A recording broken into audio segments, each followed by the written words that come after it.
কথা বলে না, সমাজের ভালো উঁচু মানুষের সামনে এসে অনেক কথা বলে, সে মানুষটা ধৈর্য হারায়, ওই মানুষকে ধমক দিয়ে দেয়। কিন্তু আমার আল্লাহ পাক রব্বুল আলামিন বলেন, ও আমার গোলাম, আমি আল্লাহ পাক রব্বুল আলামিন ওই নিচু মানের মানুষটাকে তোকে ধমক দেওয়ার জন্য আমি আল্লাহ তাআলা তোকে সৃষ্টি করেই নাই। ওই নিচু মানের মানুষটাকে আমি আল্লাহ পাক রব্বুল আলামিন তোকে তার মান ক্ষুণ্ণ করবার জন্য আমি আল্লাহ তাআলা সৃষ্টি করেই নাই। কেননা আমি আল্লাহ তো তাকে আমি খাওয়াই, তোকেও আমি আল্লাহ খাওয়াই। কেননা আমি আল্লাহ পাক রব্বুল আলামিন আমার খাজানার থেকে তাকেও রিজিক দিলাম, আমি আল্লাহ তাআলা তোকেও রিজিক দিলাম। গোলাম রে, সব রিজিক ভক্ষণ করবার জন্য আমি আল্লাহ পাক রব্বুল আলামিন তোকে পুরা বডিটা আমি আল্লাহ পাক রব্বুল আলামিন সুস্থ রাখবার জন্য, রিজিক ভক্ষণ করবার জন্য আমি আল্লাহ পাক রব্বুল আলামিন বডিটা আমি আল্লাহ তাআলা তোকে দিয়ে দিলাম।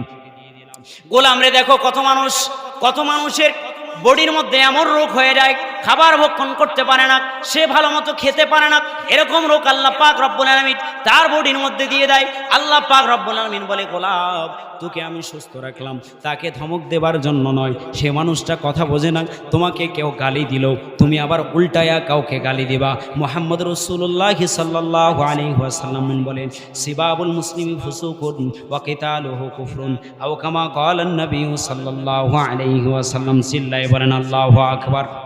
সাউন্ড দেন, জোরে বলেন আল্লাহু আকবার। মুহাম্মদ রাসূলুল্লাহ সাল্লাল্লাহু আলাইহি ওয়াসাল্লাম বলেন, বুখারীর সহিহ সনদে বর্ণিত হয়েছে, সিবাবুল মুসলিমি ফুসুকুন ওয়া কিতালুহু কুফরুন। একজন মানুষকে গালি দেওয়া হলো ফাসিকি। কি বলেন কি?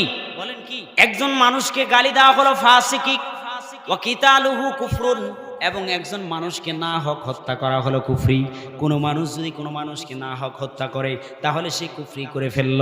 সে যদি তার কাছ থেকে মাপ যতক্ষণ পর্যন্ত না নেবে, তার পরিবার তার মাপ যতক্ষণ পর্যন্ত না দিবে, ততক্ষণ পর্যন্ত যত আমল করুক না কেন, আমল করতে করতে পাহাড় পরিমাণ করে ফেলুক না কেন, কপালে দাগ লাগাইতে লাগাইতে নামাজ পড়তে পড়তে কপালটা একবারে কড়া পড়ে যাক না কেন, হাতের তালু যদি কড়া পড়ে যায়, কপাল যদি কড়া পড়ে যায়, পার দাগ যদি পড়ে যায়, নাকে যদি কড়া পড়ে যায়, সব স্থানে যদি কড়া পড়ে যায়, তারপরে মুহাম্মদ রাসূলুল্লাহ বলে, যতক্ষণ তুমি তার হক নষ্ট করেছ, হক আমানত যতক্ষণ পর্যন্ত না দিবা, ততক্ষণ পর্যন্ত আমি আল্লাহ তোকে ক্ষমা করব না। নাউজুবিল্লাহ বলেন। মুসলমান বন্ধুগণ, আমার মনোযোগ দিয়ে শুনবার চেষ্টা করেন। আল্লাহর নবী সাল্লাল্লাহু আলাইহি ওয়াসাল্লাম বলেন, আদ্দিল আমানাতা ইলা মান ইত্তামানাকা ওয়ালা তাখুন মান খানাকা। একজন ব্যক্তি আপনাকে গালি দিয়ে আমানত নষ্ট করেছে, সে মুমিনের একটা হক নষ্ট করেছে, আপনি তা বলে তাকে আবার